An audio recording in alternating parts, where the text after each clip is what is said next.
거기로부터 살아있는 자와 죽은 자를 심판하러 오십니다. 나는 성령을 믿으며 거룩한 공교회와 성도의 교제와 죄를 용서받는 것과 몸의 부활과 영생을 믿습니다. 아멘. 찬송가 303장 하시겠습니다. 찬송가 303장입니다.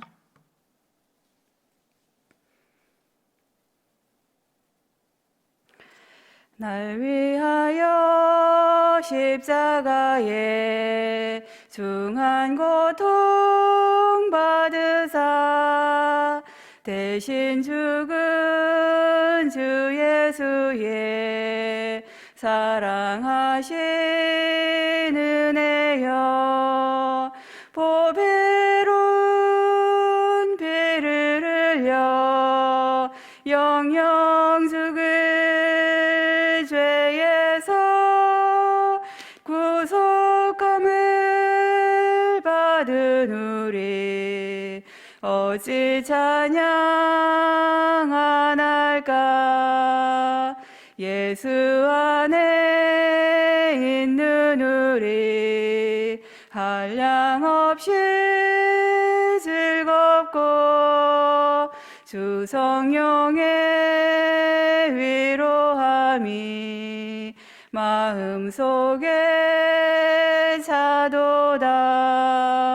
천국 음악 소리 같은 은혜로운 그 말씀 끊임없이 듣는 우리 어찌 찬양 안 할까. 이 세상의 모진 풍파 쉬지 않고 불어도 주님 안에 보호받는 우리 마음 편하다. 늘 깨어서 기도하고 저 천국을 바라며 주님만을 기다리니 어찌 찬양 안 할까. 아멘. 이제 이 시간에 우리가 함께 두 가지를 놓고 기도하도록 하겠습니다. 먼저는 지금 코로나 바이러스가 계속해서 확산세에 있고요. 이로 인해서 많은 분들이 어려움에 처해 있는 그러한 상황입니다. 우리의 연약함과 부족함을 고백하면서 하나님의 긍휼하심을 구하고 하루빨리 이 코로나 바이러스가 소멸될 수 있도록 위해서 함께 동성으로 기도하시고요. 두 번째는 우리 교회 공동체를 위해서 기도하도록 하겠습니다. 우리가 이럴 때일수록 더욱더 믿음 굳게 지키고 정말 하나님의 긍휼함을 구하며 또 인도하심을 받을 수 있도록 해서 다 함께 동성으로 기도하시겠습니다. 살아계신 하나님 아버지, 자비와 긍휼의 하나님 아버지, 신종 코로나 바이러스가 전 세계적으로 확산되어서 하나님 확진자와 사망자가 더욱더 더해가고 있는 그러한 지금입니다. 사회, 경제, 문화 등 사회 전반적인 모든 부분들이 침체되고 수많은 어려움 가운데 처해 있는 그러한 상황 가운데 하나님 우리는 정말 두려움과 불안에 쌓여서 정말 하나님의 사랑과 그 능력에 그 하나님만을 바라보면서 오늘도 주님 앞에 무릎을 꿇고 간구하며 나아갑니다. 하나님 우리에게 말씀하셨습니다. 혹 내가 하늘을 닫고 비를 내리지 않거나 혹 전염병이 내 백성 앞에서 유행하게 될 때에 내 이름으로 일컫는 내 백성이 그들의 악한 길에서 떠나 스스로 낮추고 기도하여 내 얼굴을 찾으면 내가 하늘에서 듣고 그들의 죄를 사하고 그들의 땅을 고칠지라고 우리에게 말씀하신 하나님의 말씀을 오늘도 우리가 온전히 의지하며 코로나 바이러스의 퇴치를 위해서 이 시간도 하나님 우리가 마음을 모아서 참으로 간절히 기도하옵나니 하나님 우리의 기도에 응답하사 환난에서 건져 주시옵소서. 하나님 아버지 참으로 우리에게 긍휼을 베풀어 주시기를 간구합니다. 하나님 우리는 이미 많은 것들을 이뤘고 또 이뤄가고 있는 그러한 상황에 있습니다.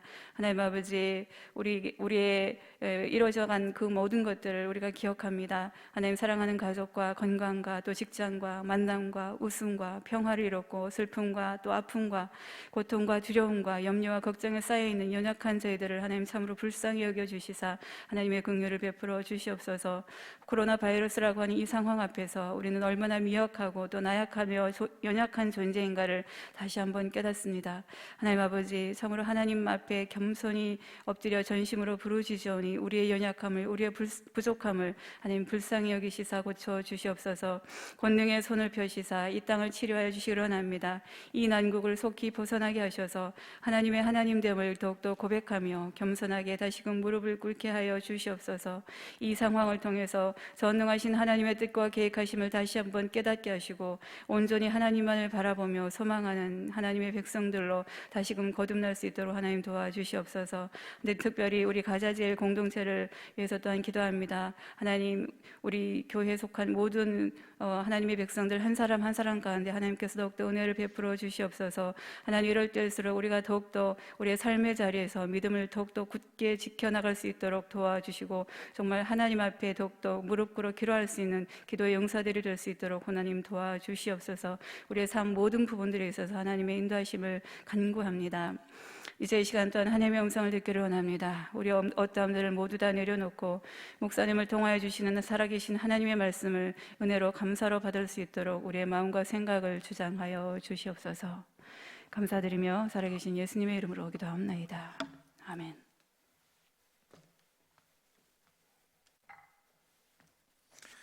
이 새벽에 우리에게 주시는 하나님의 말씀은 베드로전서 2장 1절부터 10절까지 합독하도록 하겠습니다.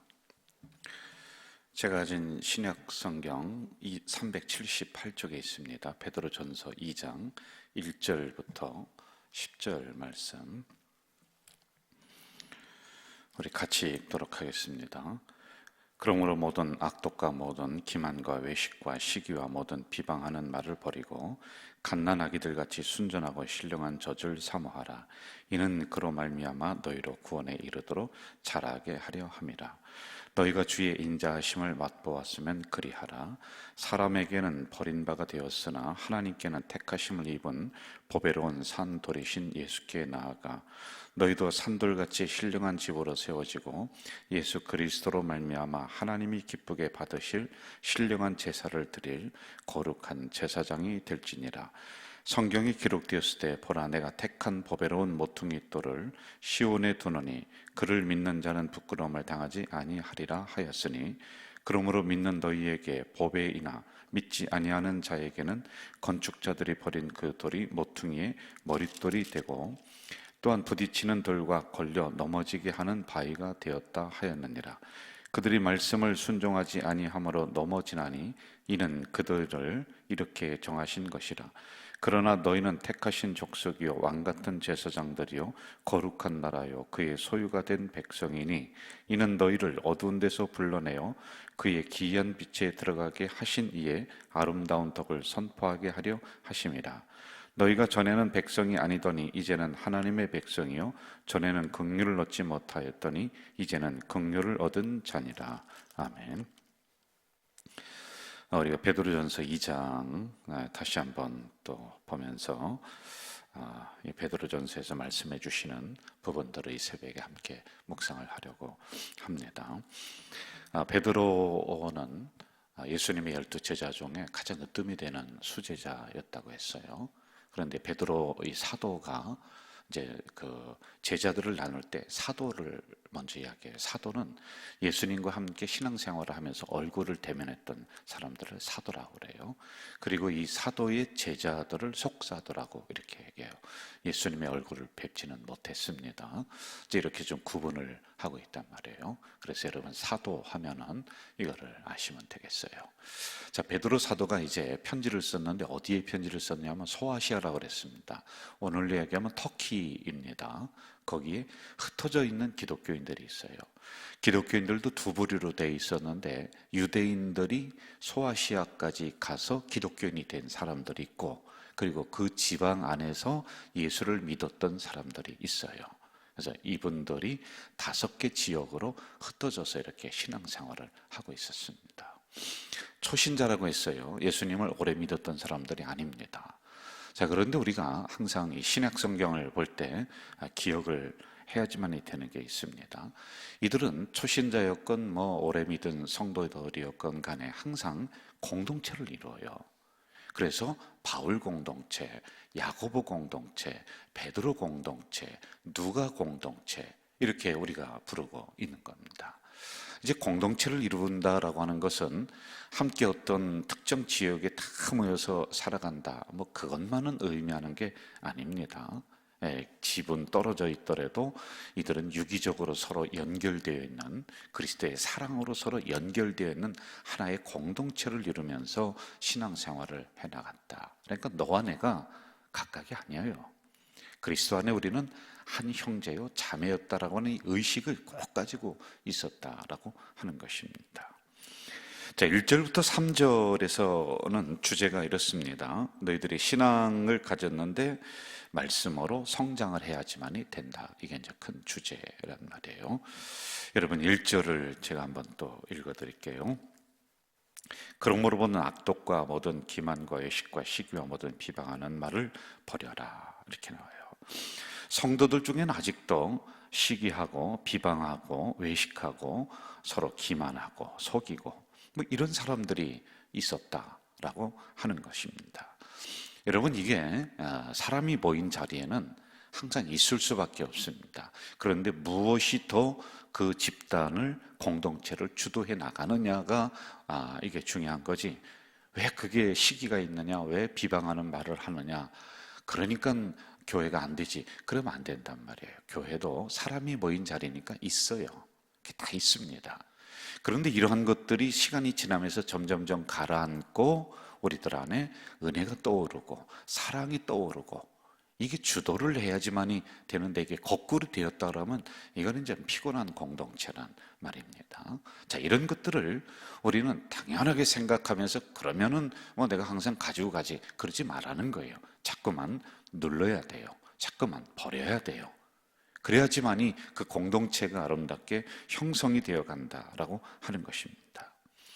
구원받았다라고 하는 성도들임에도 불구하고 그냥 나는 당연하게 내가 시기하고 비방하고 인간은 원래 그런 것이야, 그러면서 그렇게 자기의 본성을 드러내면서 가져갈 필요 없습니다. 여러분, 우리의 본성과 본능은 죄성이에요. 그러면 이것을 말씀으로 누를 줄 알아야지만이 돼요. 완벽하게 없어지지는 않겠죠. 그런데 신앙생활이 연주가 좀 길었다라고 하는 사람들도 이렇게 보면은요, 말씀이 그 사람을 주도하지 못할 때가 참 많이 있다는 안타까운 것들이란 말입니다. 자, 이런 부분을 가지고 지금 베드로 사도는 지적을 하는 것입니다. 너희들 안에 버려라, 그리고 제거해라, 그리고 벗어버려라 라고 하는 것입니다. 그 미숙한 것들을 당연히 내 것인 양, 그리고 우리 공동체 것인 양 가지고 계속 살아갈 수만은 없다라는 지적입니다. 자, 여러분, 우리가 무엇인가를 채워야 돼요. 이 버림이 먼저 있어야 돼요. 그리고 그 다음에 신령한 젖을 사모한다. 이 젖을 채워야 된다는 것입니다. 그렇지 않으면은 우리들 안에 말씀 젖을, 신령한 젖을 이제 말씀을 의미하거든요. 이게 가득 차 있는데 이 신령한 말씀이 들어올 만한 공간이 없단 말입니다. 들어와도 버티지를 못해요. 그래서 먼저 신앙생활 할 때는, 믿음 생활 할 때는 우리가 버리는 연습을 자꾸 해야 돼요. 욕심도 버려야 되고요. 그리고 시기도 버려야 되고요. 나에게 올라오는 저 못된 인간성들 있지 않습니까? 이게 그냥 두면은 얼마나 많이 그냥 올라오는지 몰라요. 여름철에 그냥 들풀이 막 자라듯이 어느새 무성하게 이런 것들이 내 마음속 안에 다 들어온단 말이에요. 이것을 배워서 버리는 작업들 해야지만이 그 다음에 신령한 젖, 말씀이 들어올 만한 공간이 있다라고 하는 것입니다. 자, 우리 어디를 좀 보느냐면은 2절을 한번 좀 봅시다. 제가 읽어드릴게요. 갓난 아기들 같이 순전하고 신령한 젖을 사모하라. 이 신령한 젖은 너희로 구원에 이르도록 자라게 하려 함이라. 이렇게 나오겠어요. 구분을 좀 하면 좋을 것 같아요. 신령한 젖을 사모해라. 신령한 젖을 먹으라는 것이지요. 채우라는 것이죠. 그럼 그 신령한 젖의 역할은 너희들이 구원에 이르도록, 구원이 부족하다는 게 아니에요. 여기서는 구원관을 우리가 분명히 가져야 돼요. 완벽한 구원이 이루어졌습니다. 그러나 우리들 안에 있는 구원받은 백성으로서의 인간성이라든지 믿음의 덕이라든지 이러한 인성, 인품, 이거는 부족해요. 그러니 이런 것들을 신령한 저신 말씀으로 점점 버리게 하고 갈고 닦고, 그래서 말씀이 주도하게 하라라고 하는 이런 의미란 말입니다. 맞습니다. 아기들같이 우리는 신령한 저신 말씀을 사모해야지만이 돼요. 여러분, 아기들이 말은 잘 못하는데 울어요. 울을 때 보면 자기가 뭔가 불편해요. 배가 고프다든지 졸리다든지 무슨 기저귀를 가려야 될 때라든지, 하여간 엄마의 손길을 필요로 하면서 막 옵니다. 이거 채워달라, 뭔가 좀 해달라라고 하는 그런 사인이란 말입니다.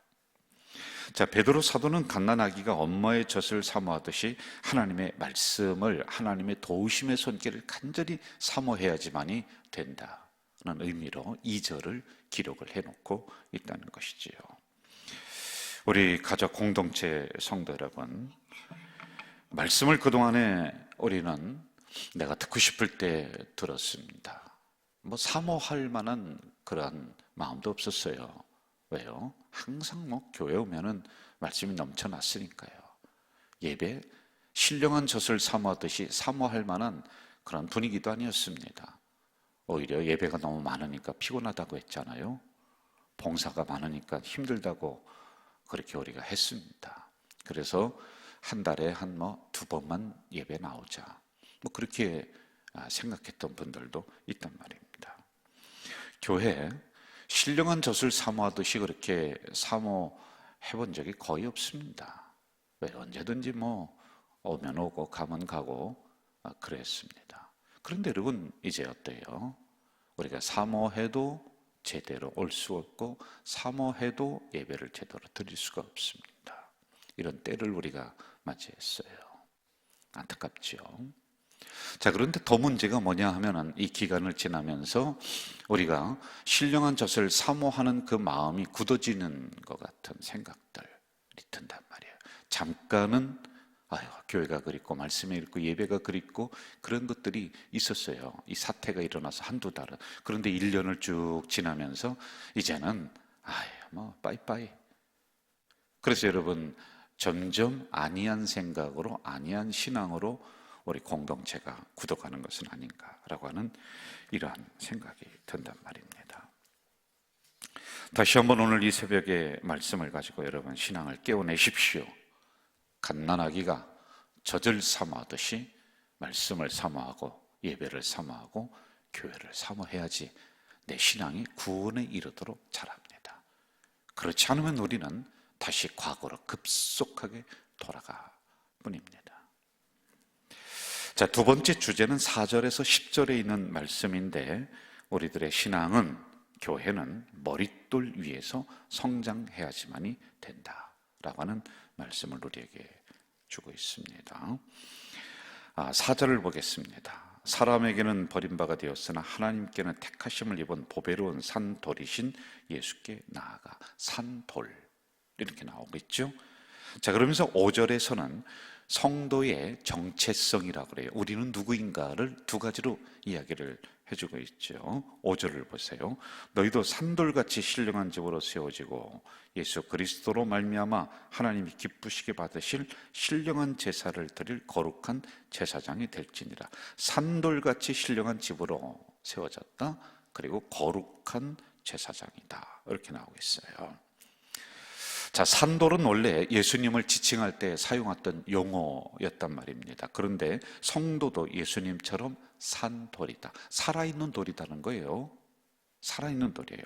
이게 왜 그러냐면요, 예수님과 연합되었기 때문에 그렇다는 것입니다. 그리고 이 산돌의 의미가 뭐냐 하면은, 산돌은 큰 돌을 의미하고 살아있는 큰 돌을 의미해요.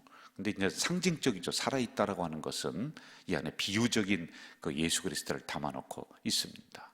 하여간 이 돌은 무덤을 막았습니다. 이 무덤을 막은 돌이었는데 이 돌이 살아있다라는 것은 또 하나의 비유적으로 무덤이 열려있다는 것을 의미합니다. 예수님은 무덤 속에서 살아나셨다. 이것을 우리에게 말씀해 주고 있죠. 그런데 그 살아나신 예수님과 연합된 게 누구냐? 성도라는 거예요. 그래서 우리도 산돌이 되었다라고 하는 이런 의미입니다.